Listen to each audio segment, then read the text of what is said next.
December 24th. 3:49 p.m. Central Standard Time. "What I don't understand," the taxi driver shouted over the whacking of the windshield wipers, "is what goes through a person's mind when he mutilates somebody like that." As he glanced over his shoulder in conversational emphasis, the white station wagon 30 feet in front suddenly braked, skidding in the accumulating slush, its massive back end rising like a sounding whale. The passenger in the taxi, Joseph Leland, who had been wondering about something else entirely, perplexed, threw up his hands. The driver reacted, banging his foot on the brake pedal and twisting the wheel. The taxi pitched forward, rotating slowly on its vertical axis, and slammed sideways into the wagon. The right side of Leland's forehead hit the doorpost, drawing blood. He braced for another collision with the car behind, but none came. "Shit!" the driver cried, punching the steering wheel. "Ah, shit!" "Are you all right?" Leland asked. "Yeah." He saw Leland. "Ah, damn! Damn!" "Don't worry about it." On Leland's handkerchief was a jagged stain of blood the size of a postage stamp. The driver was black, young, with high cheekbones and almond eyes. He and Leland had been discussing atrocities in Africa. The falling snow had made the ride from the hotel near the huge stainless steel gateway downtown a long one. Leland had learned that the driver had come to St. Louis from Birmingham as a single man in the late 50s, and that his son was now an all-city third baseman for his high school team. In the bumper-to-bumper traffic near the airport, the conversation turned to violence. As he wheeled the taxi from the interstate to the airport approach road, the driver brought up the recent sexual maimings in Black Africa. Lambert Field, Leland realized, with the driver talking about severed penises. Not Lindbergh, in spite of the St. Louis connection. Lindbergh, a dangerous airport, was in San Diego. Leland had been in and out of St. Louis a dozen times in the past 5 years, and this was not the first time he had made the mistake. Now he was bleeding. For a lot of people, a mature man with a cut on his brow was a falling down drunk. In spite of that unnerving prospect, Leland was neither upset nor angry. It was not really a bad cut. Because of the accident, he had lost track of something else that had crossed his mind. It began to nag at him. He worked up a new blot on the handkerchief. "I'm sorry, man. I'm really sorry." Leland could see it. Now the driver of the wagon opened his door and looked back, unwilling to step out into the mess on the roadway. He was a big, fat man with a mustache, a man mountain, the kind that cops were always careful with. He had a temper to match, too.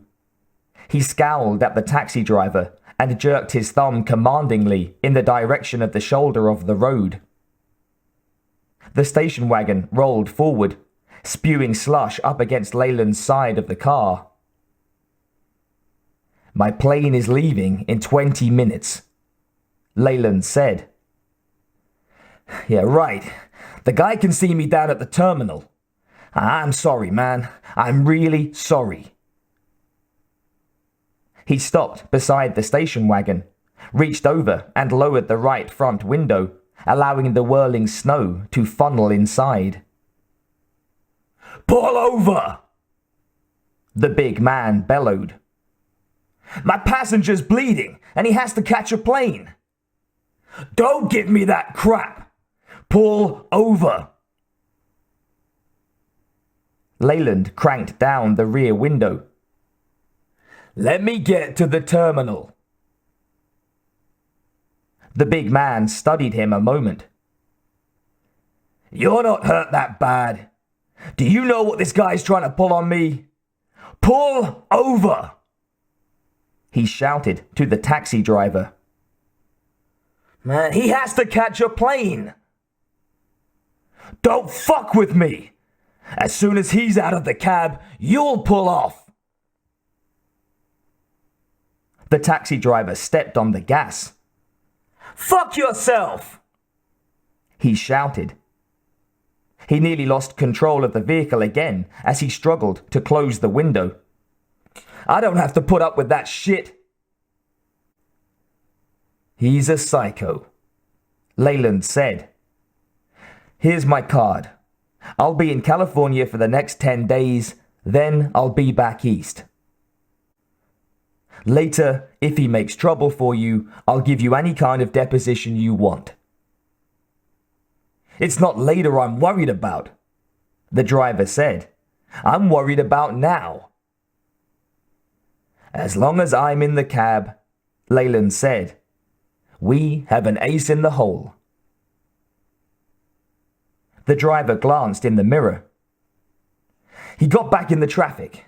You some kind of cop? More of a consultant these days. Leland patted his forehead again. The important thing is, I'm carrying the iron that makes it official. Jesus. You never do know, do you? Hey, here's something I've always wanted to know. How do you get that thing on a plane? They issue a card. Very special. It can't be copied. Sure, right. They would have a card. That's funny, like the commercials.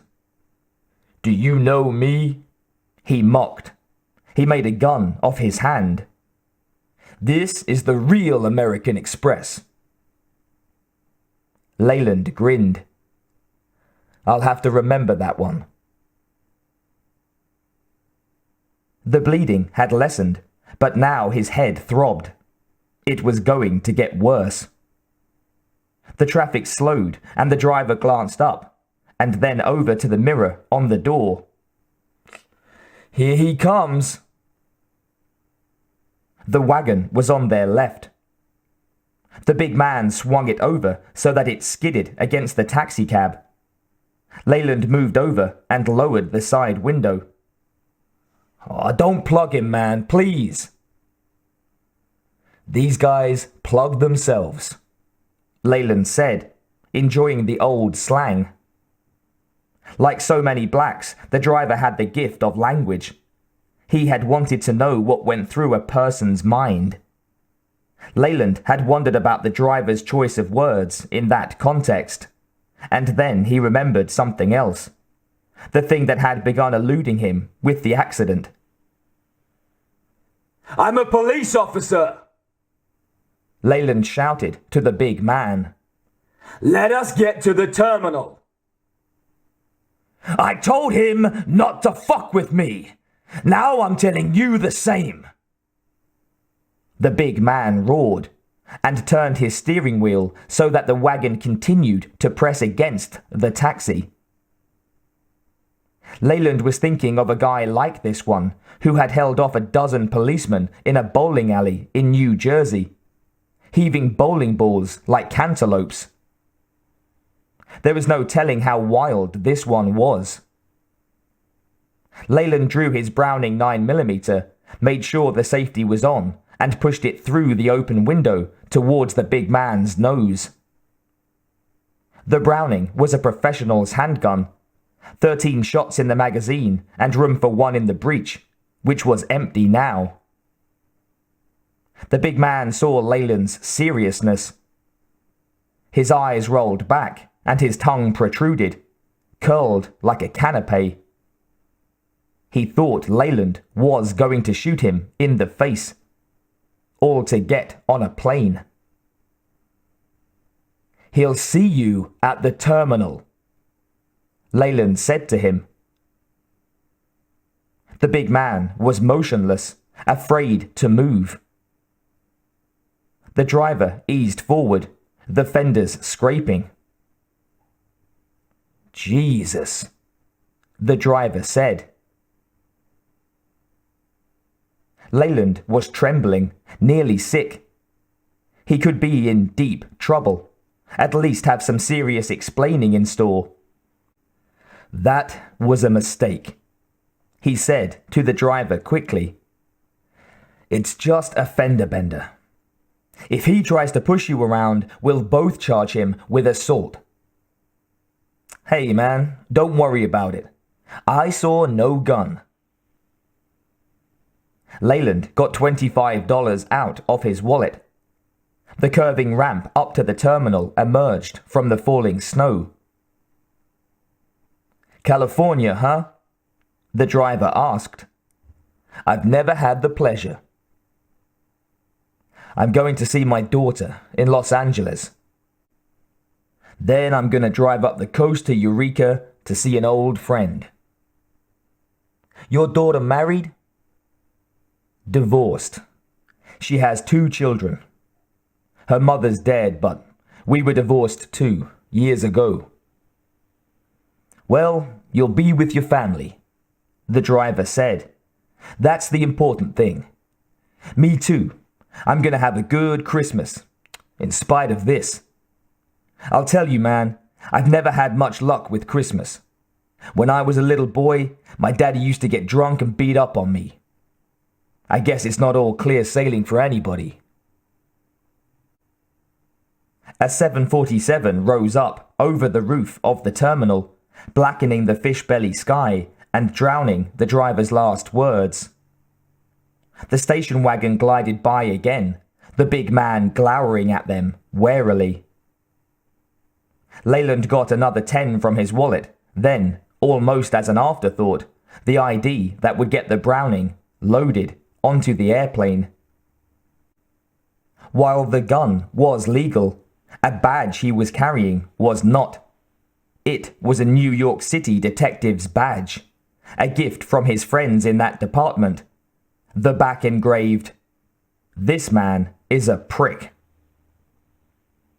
Leland pushed the 25 over the front seat. The driver pulled up to the curb and flipped the meter flag. Oh no, man, this one is on me. Merry Christmas, Leland said, thrusting the money at him. Have a nice holiday. The driver took it. The station wagon pulled in front of the taxi. A skycap opened Leland's door. As he got out, Leland gave him the 10. Get a cop pronto. The luggage goes to Los Angeles. Yes, sir. I'll get somebody to ticket your bags. You have yourself a Merry Christmas. Leland felt the beginning of relief. This morning's Good Morning America had reported Los Angeles at 78 degrees.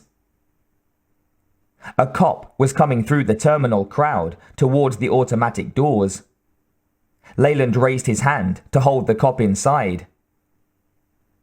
Stay in your seat, he called to the driver. And Merry Christmas to you. Yeah, you too. Thanks for your help. Have a nice flight. Leland felt he was abandoning the man. Inside the terminal, he produced for the cop, another black man, the ID. Woven into the plastic of the card was a coded array of rare metals, and now they sparkled under the terminal lights. Oh yeah, right. I know you. The cop, whose name was Johnson, T.E., looked over Leland's shoulder. What's the problem?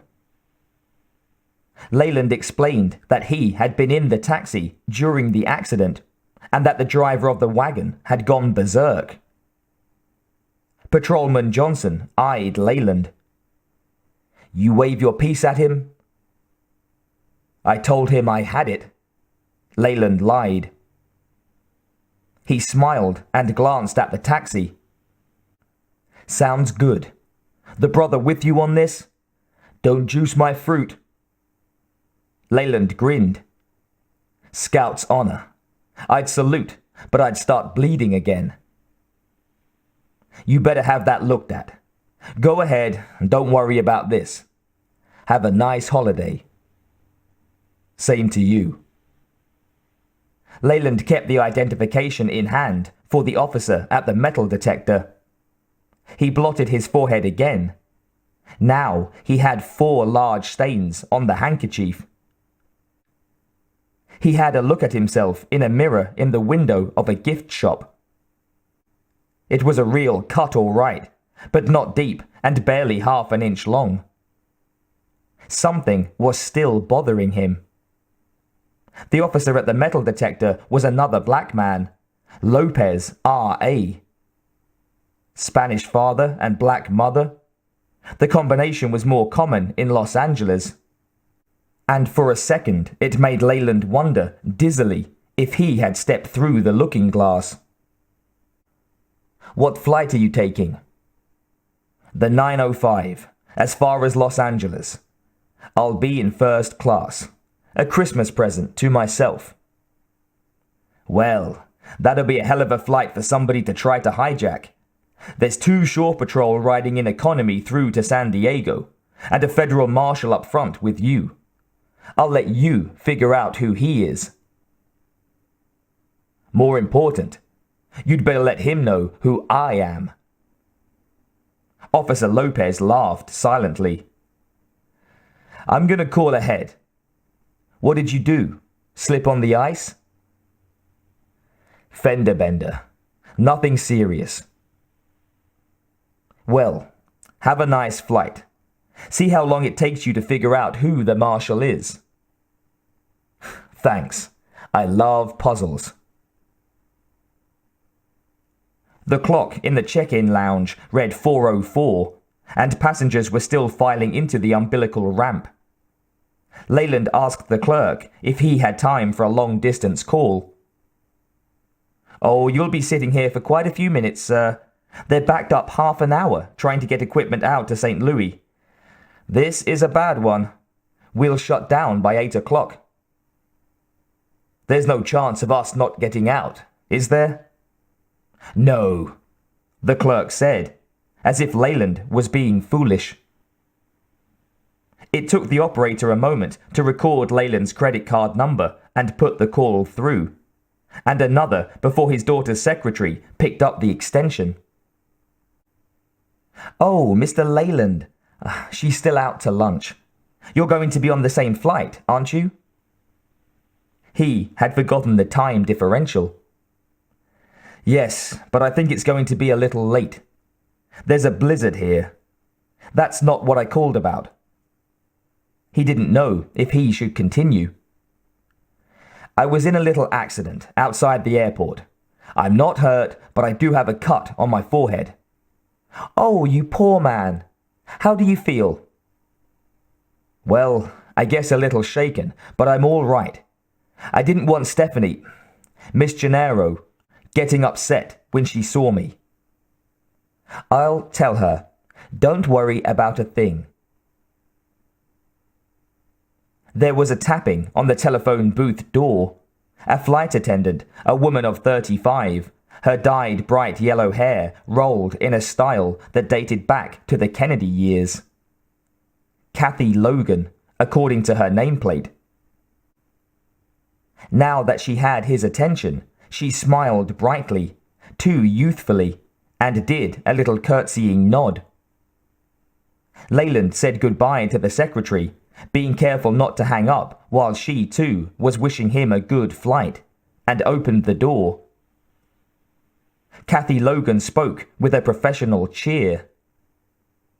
Mr. Leland, are you ready now? We've all been waiting for you.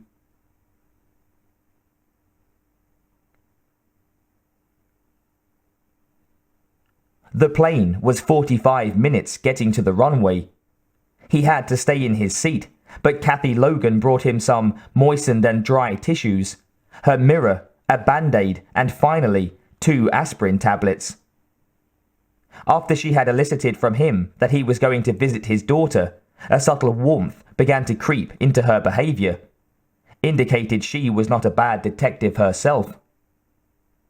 He was wearing no rings, and a man didn't travel to see his daughter at Christmas without his wife, if he had one. But that was a long way from knowing who he was, or even if he had told the truth about himself. Obviously, she was alone, felt she was getting older, and a little frightened. He knew the feeling. And that she still spelled her name cute only made him like her more. The plane was filled, more like a suburban commuter train than a flight across half a continent. The fellow sitting next to the window had his face in a magazine. Not the federal marshal. He was too small to pass the physical. In her effort to help, Kathy Logan had said that the storm extended to the western edge of Iowa, making the first hour of the flight rocky, so she wouldn't be able to let Leland out of his seat to clean up in the washroom. Leland's seatmate had overheard, and Leland saw him tighten his grip on his Newsweek. From the war on, Leland had flown his own planes for more than 20 years, working his way up to a Cessna 310 before he quit. Now, he paid no more attention to aviation than any other constant passenger. But he knew that this latest generation of aircraft was the safest ever built. The real problem these days was human error. And as for the possibility of air piracy, although none had occurred in the United States in years, there was enough good guy ordnance aboard to butcher all the people in the non-smoking section. Leland wondered if the marshal on board knew that the other armed passenger in first class had helped design the program that had created his job. At the height of the piracy, Leland had been consulted by the FAA, and now he was caught in the situation the program had been designed to prevent. Too many guns.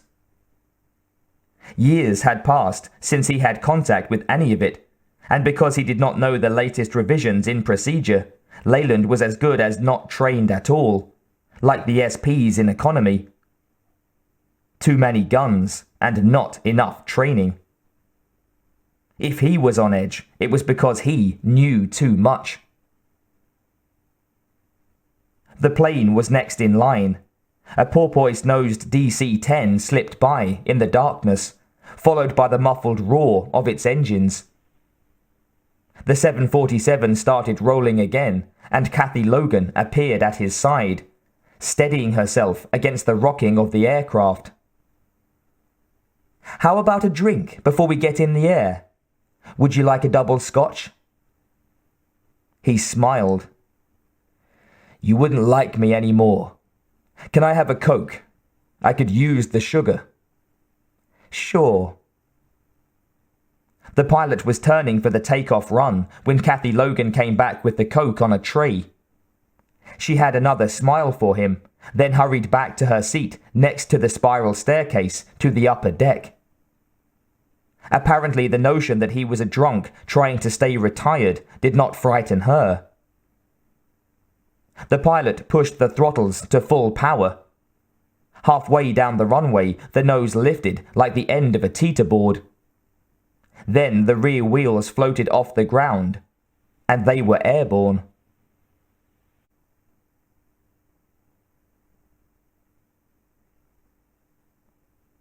Leland had been sorting out the Lambert-Lindbergh confusion when the driver had asked his amazing question, turning Leland's thoughts completely around. He had been about to tell the driver that he didn't know what went through a person's mind, when he realized suddenly that in fact he did know. As a young detective years ago, he had been on a case in which the victim's penis had been cut off. Leland had followed the chain of evidence along the line of least resistance, to the victim's roommate, a drifter with a criminal record. After hours of questioning, the drifter, Tesla, finally broke down and confessed. This was in the days when people went to the electric chair every week. Tesla was sentenced to death and electrocuted within the year. The case brought Leland to public attention for the third time in his life.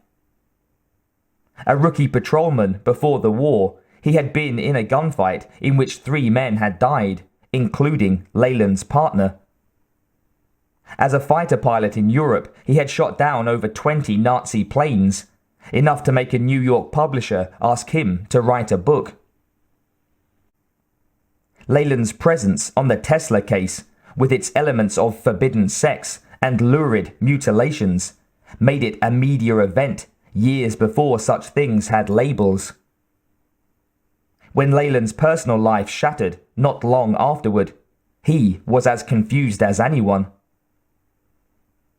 6 years later, when Leland, then running a private detective agency, was asked by a pregnant young woman to investigate her husband's leap, or fall, from the roof of a racetrack, the evidence led back through Leland's own life to the Tesla case. Leland had sent an innocent man to his grave. The real killer had been a closet homosexual, unable to accept himself, ravaged with self-hate. His victim, Tesla's roommate, Teddy Leekman, had been a pickup in a gay bar. At Leekman's apartment, with the hapless Tesla out for the evening, the situation had become more than the killer could bear. He beat Teddy Leekman to death with his fists, finally crushing his skull with a piece of pottery. But in the struggle, Leekman gouged the other man's neck, getting bits of skin under his fingernails. The solution the killer hit upon came out of the depths of his soul. He severed Leekman's fingers, and, to misdirect the police, he severed his penis too. It worked, because no one thought for a moment that the mutilations were anything but the act of a man shrieking his hatred of himself. And as an act of self-preservation, the mutilations to conceal evidence finally came to nothing. 6 years later, the killer did, indeed, kill himself. But not before leaving irrefutable evidence of the biggest municipal fraud since the days of Boss Tweed. It was the killer's widow who suffered most of all. A kid who had come up off the streets, she wanted the truth told. She could see the connection between her late husband's secret torments and the profiteering of his business cohorts. She wanted people to see how much stealing added to the burdens of the poor. None of that had happened. Every one of the conspirators was able to weasel out of going to jail. Instead of focusing on the housing fraud, the newspapers turned to the old case. Leland's war record, and on and on. When a scandal sheet suggested a romance going on between the detective and the client, Norma moved to San Francisco. Leland didn't see her again for years. Leland's Lindbergh-Lambert confusion had its real origin in those years, for he had been that uncomfortable with the personality the media had assigned to him. Lucky Lindy, he had called himself more than once in despair. Like the killer who had eluded him, he had been living 2 lives and lying to himself about what it meant. His marriage had been disintegrating, and of course he had not solved his big case at all, although he did not know that until later.